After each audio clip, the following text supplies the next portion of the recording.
You're listening to the Breakaway Breakdown, the bi-weekly podcast featuring breakaway roping's top talents from the professional level down to the amateurs, news, and more.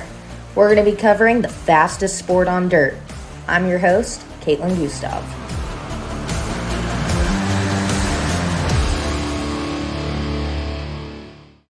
This episode is brought to you by Equinety. Stay tuned for the commercial break to learn more.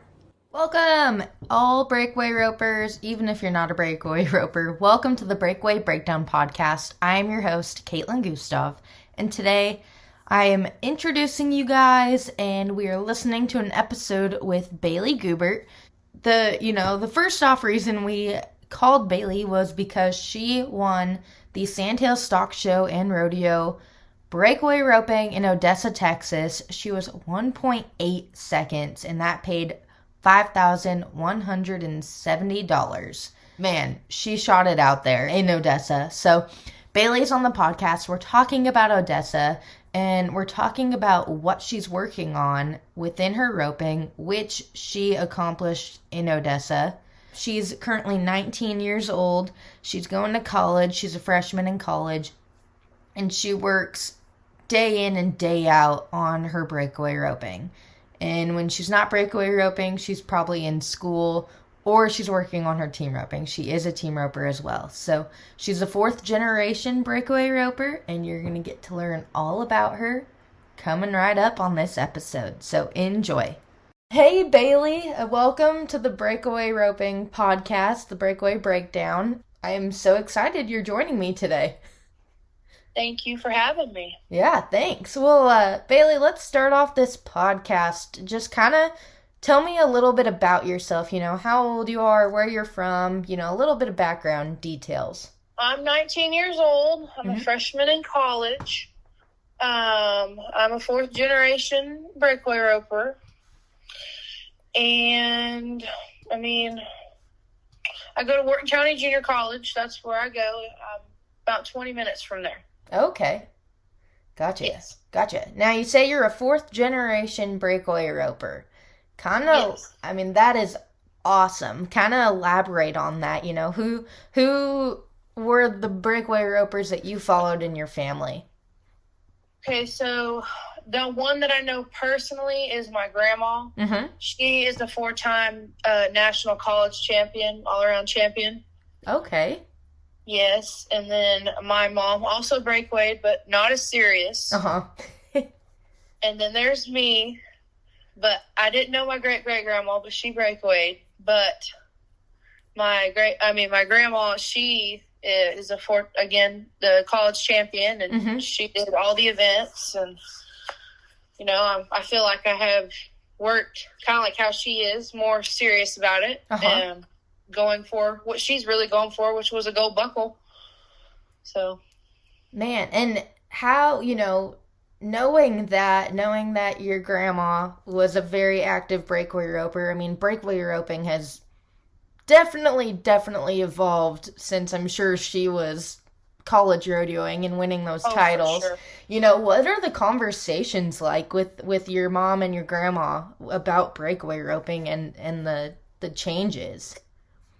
Oh, it's amazing how far it has evolved from just, after college, there was no more breakaway or anything like that that counted this serious now, this big, and, having the NFR and all this, she's like, it's a great opportunity just to even go past college and make a career out of it. Mm-hmm.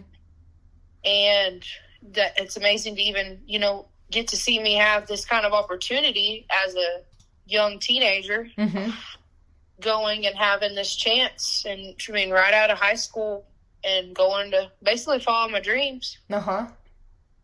So we always talk about that, how great the opportunity is. Yeah, it's still, we talk about it all the time, but it still is just mind-blowing where it's headed and where, just in the past 2 or 3 years, how big it's grown. For sure. It's amazing opportunity for us. Yeah, definitely. And so, Bailey, is this your rookie year pro rodeoing? No, ma'am. Last year was my rookie year. Will be my second year. Gotcha. Okay. Gotcha. Well, and you are currently, I have the standings pulled up, which I know it's obviously early in the season, but you're sitting 7th with over 5,001, which a big chunk of that came from you winning the Sandhills Stock Show and Rodeo in Odessa, Texas. Yes, ma'am. Man, talk about that run, 1.8 second run. That's cool. It felt great. It felt great. Oh, yeah. Do you even know how it felt? I mean, that was so fast. You could barely blink. It was. I just, you just like, oh, my gosh, it went on. And, it's that fast. It was great. Uh-huh. It was a great feeling. Man, kind of break down that run. Did you know your calf? How was the setup? Break down that whole situation for me. Okay. So the start was pretty fast. You didn't really have to see very much. And it was his first run. I had no idea what he was going to do. Mm-hmm. So I was 28th out in the slack, and I was just trying to go for, what an average calf would be, hoping that he would be, somewhere between that. And I pinged the barrier, seeing that, just let him take a big old step. And, man, he was great calf. Horse got me there, and he just stopped really good. Yeah, that is so cool. I mean, I love how fast you were. The next time winning second was a 2 flat, so you had a pretty good jump on him right there. Yes, I did. No, talk about that horse you were riding there. Okay, his name is Taco. He's 8 years old, and I've only had him for less than a year. Okay. And he's basically turned into, like, Old Faithful. It's crazy. He's so easy to ride and just a great horse for me to even be able to go ride and win on. He's a winner. Yeah. So how you say you've had him less than a year, kind of, was it a hard transition? I mean, obviously you bought him for a reason. You must have liked something. You fit him. Right. What was that transition getting with him and getting to, be successful on him in, less than a year? Be confident. Right. So I had an Old Bay horse before I had stepped on him, and they're polar opposites. Oh, geez. It's she didn't stop the hardest, but man, could she get across the line. And, him being him, he can really get across the line, but he stops really hard. So it took me a few times to finally, it took a little while to get with him, but once I did, it has been great. Just clicked. Yeah. Man, that is cool. That's fun, especially like you said, riding a horse completely opposite from what you have now. Yes. What did you have to change anything within your riding, your roping to fit Taco's style? Yes. So my old horse, she would really run with her head up in the air, and I never realized until I got on this other horse how high my hand was. And I had to learn to put my hand down on his neck, which doesn't even seem like a problem, but they're just completely different. And I really had to learn to sit down, and on her, you could like lean out and reach out, and she wouldn't care. But if I did that on this horse, I would probably come off. Oh, geez. But the transition has been kind of easy changing, but he's been really fun to ride. That's cool. That makes it fun. You're not fighting with a horse. You're just focusing on your job. For sure. Yeah, yes. That definitely makes it a lot easier. Yes, ma'am. Yeah, well, and like you said, you're going to school. Yes. Balancing school and pro rodeoing. How are you doing it? So I only go to school 2 days a week for about 3 hours. The other classes are online, and I really have to, like, whenever how some perfs and slacks are during the week, I really have to make sure to not pick the Tuesdays or Thursday and try to get those lined out or trade if I have to. And then, really my dad helps me. He drives me everywhere so I can do schoolwork on the computer or anything. So it's really not horrible to balance. Gotcha. But it helps a lot when somebody's driving you and helping you out. Yeah, no kidding. Oh, man. Man, and what are you going to school for? Do you have your major set, or? It's pretty loosely ag business, really broad. That way I could narrow it down if I wanted to, or if not, I'll have a good business degree. Gotcha. What are you hoping to do anything with it later in life, or just kind of, have it with you in case you need it? So my dad has his own business, right? And he had sold it, and then so he's gonna start up a business for me and my brother, and we're most likely gonna run it together. Gotcha. That'll be awesome. That's exciting that you kind of have it planned out ahead of time. You kind of know where you're gonna be going in the next few years. Yes, for sure. Gotcha. So does your I know you said your mom ropes. Does your dad rope? Your brother? Does the family rodeo at all?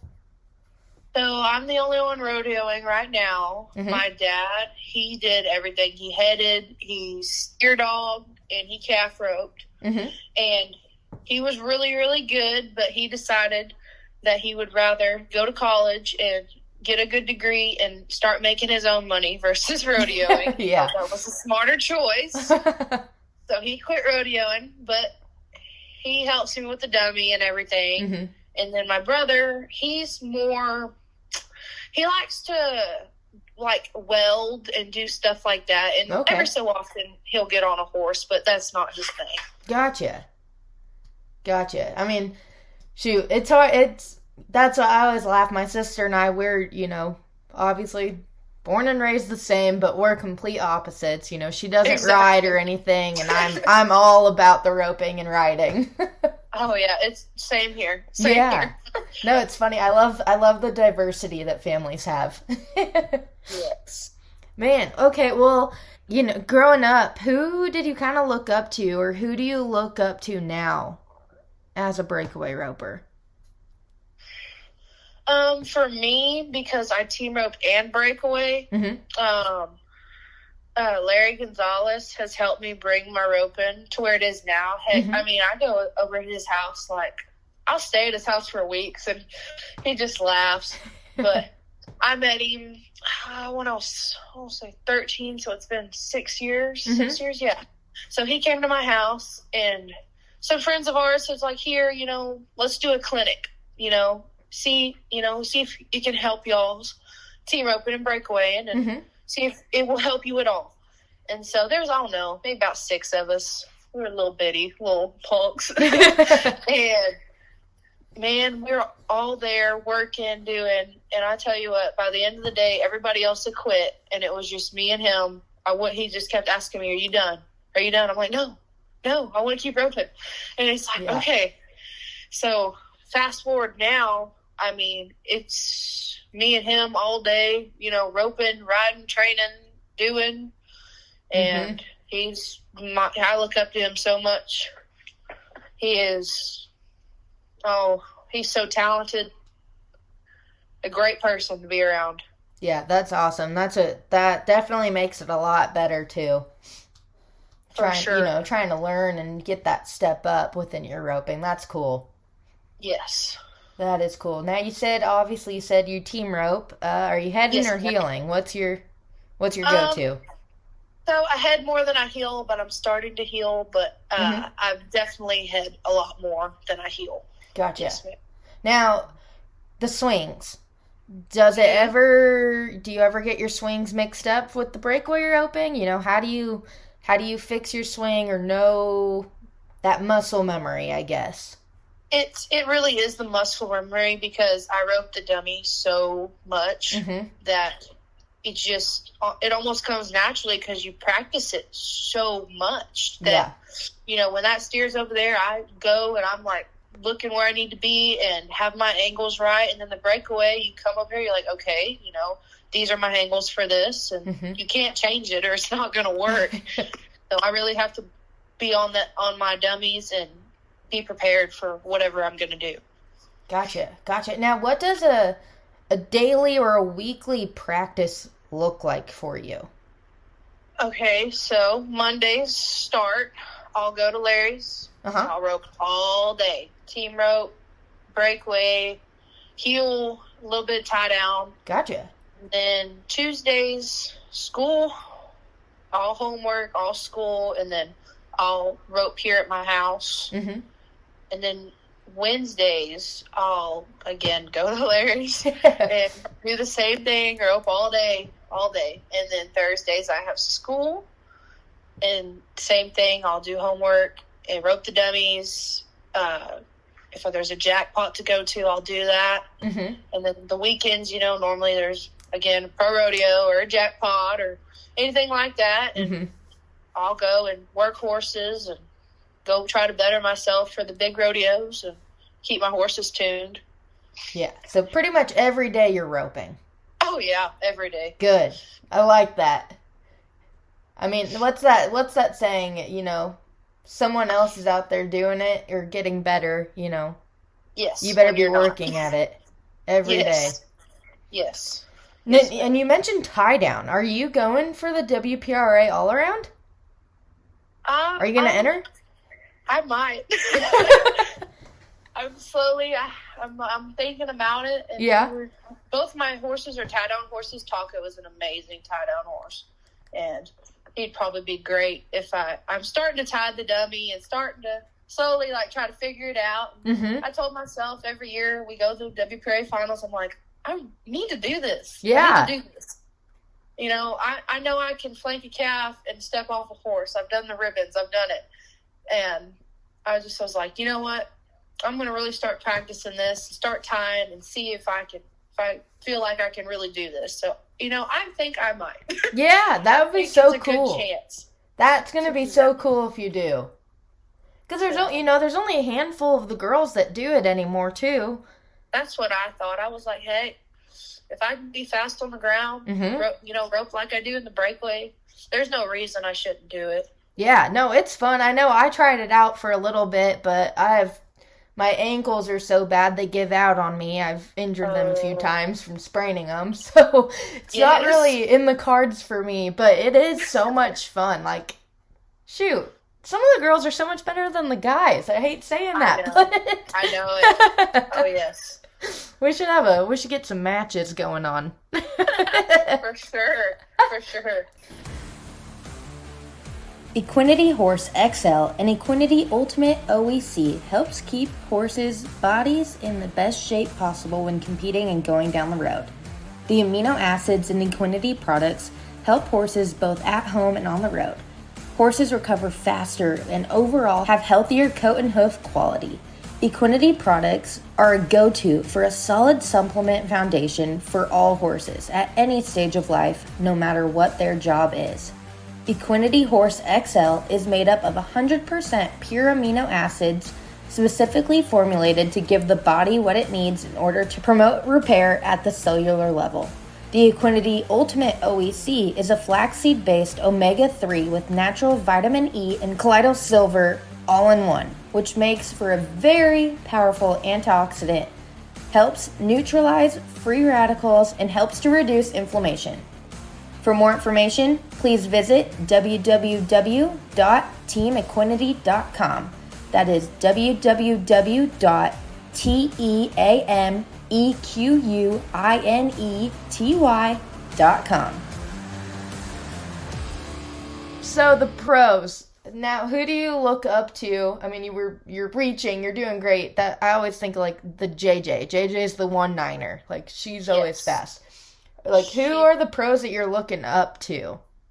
Or who do you watch a lot and kind of do you watch these ladies and pick up pieces that they do?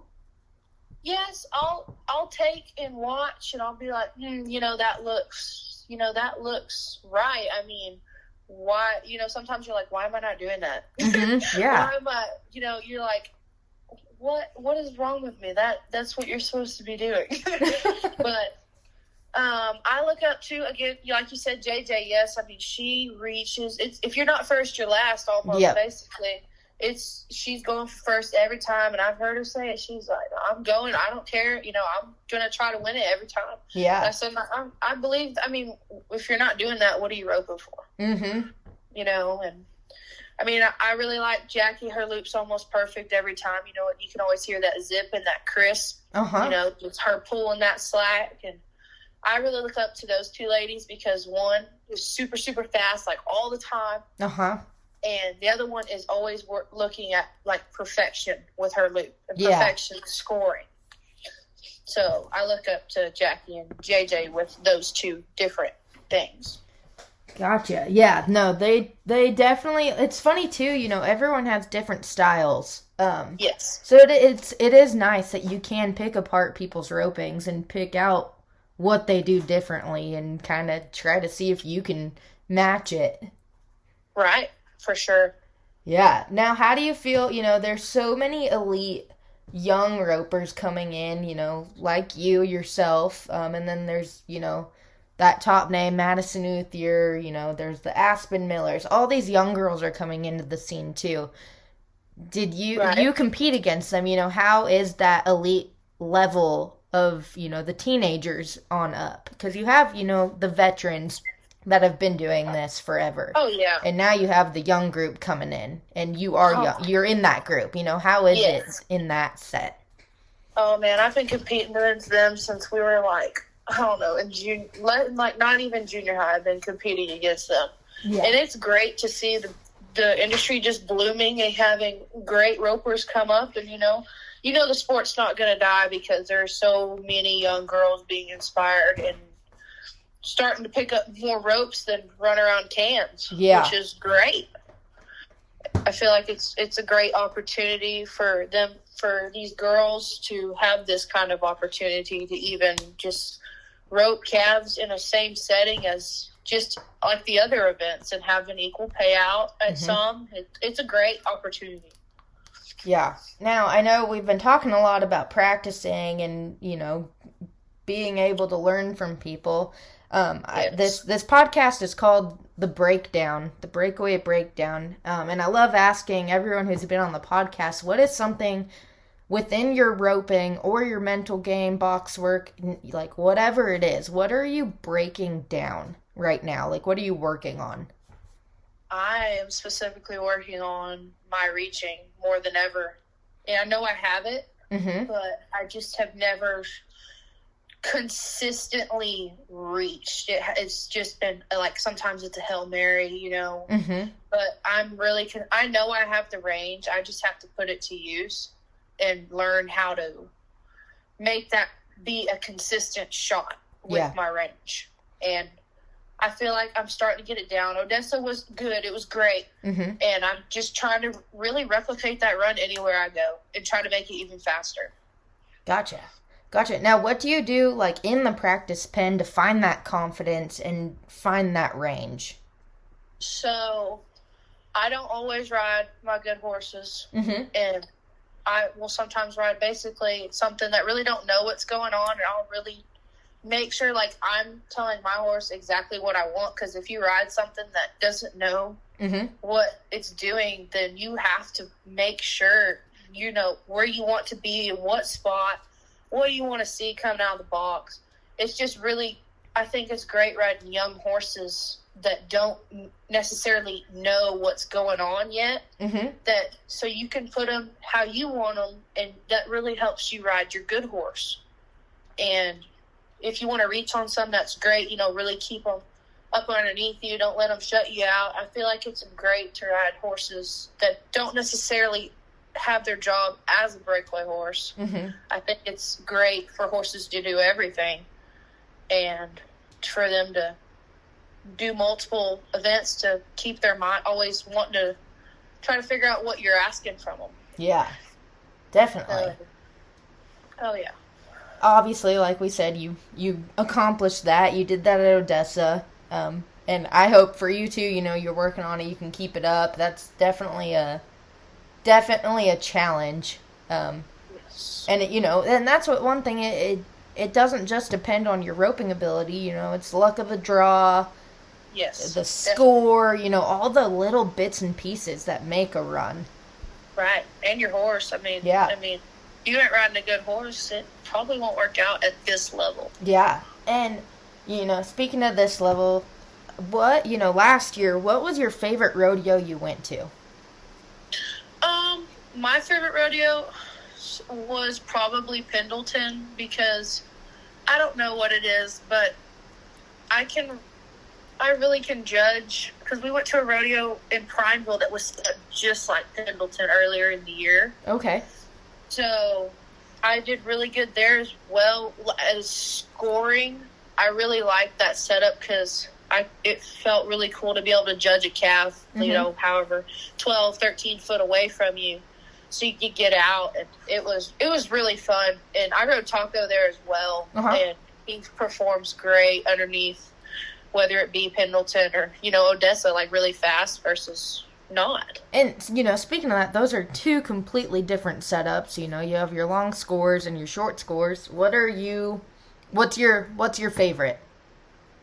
I really like walking fresh setups, like walking fresh calves. I like seeing them, a lot of like basic, some daylight behind them and just go get them. And your horse it feels amazing because when they don't move in the chute, they just got to sit there and wait for you to tell them to leave. And it's great for them to be in your hand. And I really, really like that feeling of them just waiting and then you just let them go. And it's just great. I like walking fresh setups. Yeah, those are a lot of fun. Yes. Definitely a lot of fun. Well, and then hauling, what does it take to kind of, is your horse an easy keeper, stay sound, or do you do anything special, when you are on the road to help your horse stay comfortable and working good? Both my horses are very easy to keep. They're great haulers, but I will, if it's super long, I'll put soft rides on them. Oh, yeah, gotta plug soft ride. Oh, yeah. Always. I'll wrap their legs either with PHTs or back on tracks and, have all these different array of liniments, choosing between which one's which. And then we have the pro mats in our trailer, which helps. Yeah. With them not having as harsh or standing basically on concrete the whole time. And keep hay in front of them. They may have like a PHT sheet on them or back on track blanket. I try to help them as much as possible. That way I'm giving them the best opportunity for them to give me their all. Gotcha. Yeah, definitely. That's what people, which everyone's really good at it, anyone going down the road, but it's like, that's one thing. It's like, you need to realize that you're not the only athlete backing in the box. So you got to make sure you're ready. You got to make sure your horse is feeling good. There's a lot more to breakaway roping than, meets the eye. Yes, it's a lot more than backing into the box and going. Yeah. Oh, gosh. Well, and rookie year. How do you feel your rookie year last year has set you up in being prepared for 2022? I think it was a great experience. I really only went to half the rodeos everybody else went to, and I ended up 30th in the world, and I think it was a great experience, getting to go. And, man, I almost made it in the short round in Pendleton, and Cheyenne was a great experience. My horse didn't know what to think about it, but he was a little, what are we doing? Yeah.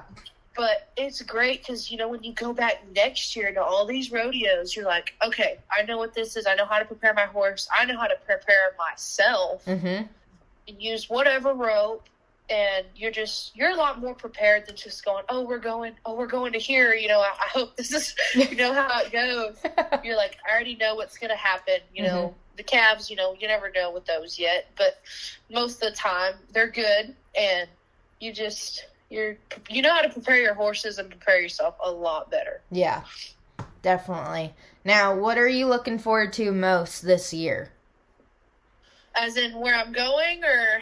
Yeah, that rodeos. Where are you headed that you're amped up to be headed to? I'm super excited. I'm going to Fort Worth this weekend after my college rodeo. Nice. And then, of course, San Antonio's coming up. I'm in that, too. And Houston. These three big indoor rodeos I'm super excited. I do my best. If it goes good, that's great. If it doesn't, then it's a learning experience for next time. Yeah. And are you doing anything how's your mental game?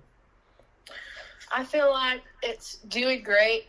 There's always something to improve with anything you do, and just really, it's like everybody really says, it's one calf at a time.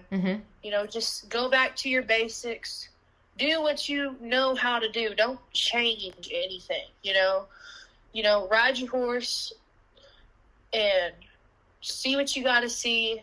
And then you go and do your job and what you've been practicing for however long, weeks, months, been preparing for what you're going for, and you just can't put a ton of pressure on yourself, because most of the time it will not work out. Yeah. It will not work out. And I know that, because I would do that to myself. I would work myself up, and it was just not good. You just overthink it. And now I'm just like, it's a calf. It's a run. It's no different than making a practice run at home. And with that, it has helped me so much. It's just like, it's just another run. If it goes good, that's great. If it doesn't, you know what to do next time. Yeah. So I feel like that's a great kind of way to think about it. Yeah, no, I like that a lot. Do you have to do anything special? Like, do you read any books, listen to anything that's motivational, or are you just pretty level-headed with everything? I would say I'm pretty level-headed, and I will sometimes call Larry or some of the people that have helped me very much so, and they'll just talk to me and just be like, go do what you do. I mean, why would you want to change or be nervous, and just, what you got to do. You're riding the horse that that's going to be okay there. And it just kind of brings you back, and just, you're like, okay, why was I even nervous? Why was I even, and it's great to have those people in your corner. Definitely, yeah. That's our big thing, for on the Breakaway Roping Journal, is like your elite inner circle. Which everyone needs to have that, They help you. They definitely bring you back to earth when you're a little chaotic. For sure. Oh man, well, Bailey, that was awesome. I am so excited to see what you do this year. I'm so pumped for you. This is awesome. Thank you. Awesome. Well, yeah, I think that's probably it. Thanks for letting me call you and take up time in your day to be on the podcast. For sure. Anytime. Thank you, Bailey, for being on the podcast. You guys, go ahead, leave us a rating and review wherever you listen to podcasts at, and let us know what episodes you're loving, what you want next, what you're not loving, what we can work on. We want to know. We're new, and we're just getting started. Don't forget, this episode is brought to you by Equinety.